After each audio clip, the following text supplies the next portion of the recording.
I'm Simon. I was introduced to drugs from the age of 13. I took various drugs which led me on to taking heroin. My childhood was quite difficult. I'd seen quite a few things. My real dad left me when I was 5. From that day on I just felt different.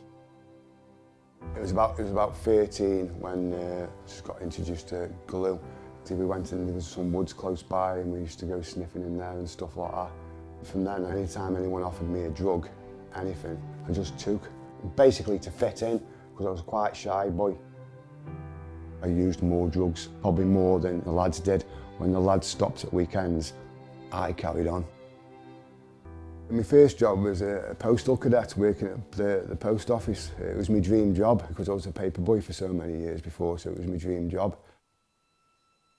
It just all fell apart because of my drug use. When I first took heroin, it made me feel good, but very, very, very soon I became dependent. Really, really dependent on it very, very quickly. That affected me physically. I just couldn't think. Aches, pains, the shivers, the cramps, the diarrhea, the sickness, the sweats, all that stuff. It was really uncomfortable. I just wanted heroin. I had to get this heroin to stop me feeling the way I felt. It was awful. Your body's screaming out for it and nothing else matters. Heroin, heroin, heroin, and that's it. The more I took heroin, the more consequences. It was affecting other people, it was affecting friends, got families and children and lives, doing jobs and this and that. And obviously for me, it wasn't that way. It was quite easy to go and steal something off like my mum or my dad or something from the house. And it got that out of hand and my mum had to tell me to leave and change the locks. As my heroin progressed, my crimes progressed. It was about 21 when I landed on my first prison sentence. It was for drug offences. I've been to prison a few times and every time I came out, I went straight back to heroin. I just could never stop, could never ever stop. I slept homeless on streets. It was the first time I'd ever been homeless, so I didn't know nothing about it. I spent, I think it was 2.5 months to 3 months on the streets of Leeds, obviously begging, living in doorways. They were just consequences, losing my family, losing everyone. I didn't have anyone I could contact and no one wanted anything to do with me. Started hanging around with the street homeless and the guys obviously told me about St George's Crypt, the homeless shelter. I was there for about 3 months but still carrying on using.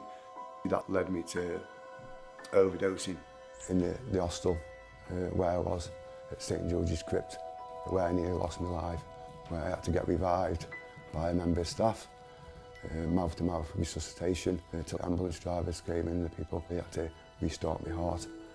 And then I went to hospital. And I'd never done this before. I'd come out to hospital, went back to the homeless shelter. I just went to this lady and I said, please, please, I need help. That was my rock bottom. She had a sister in recovery, so she knew a little bit about it, and she said, there's a 12-step recovery program, daycare, called Growing Rooms. When I come to daycare, it was a 12 to 15 month program. I completed that program, 15 months, committed, massive commitment, and that's the first time in my life I'd actually committed something and seen it through. We used to do group therapy, where we look at how we can change, how we think. If someone would have said to me 4 years ago when I turned up at St George's Crypt, the homeless shelter, saying, don't worry, Simon, in 4 years' time, this will be you. I would never have believed them. Now, I work in the daycare where I was a client, and I'm a full-time therapeutic drug and alcohol worker where I help people with addiction now. It took 30 odd years to get me where I am, to eventually think, it's me, I'm the one who needs to change. We have clients really young who come as teenagers, and that's their journey, and they've had enough of drugs early in the teenage years, which is absolutely great because they've got a long life in front of them. My advice for other addicts is just talk to someone. Don't keep it to yourself, don't bottle it up, don't suppress your feelings. Just grab someone you're close to, a family member, a friend, it could be a school teacher, anyone. Just talk to someone how you're feeling.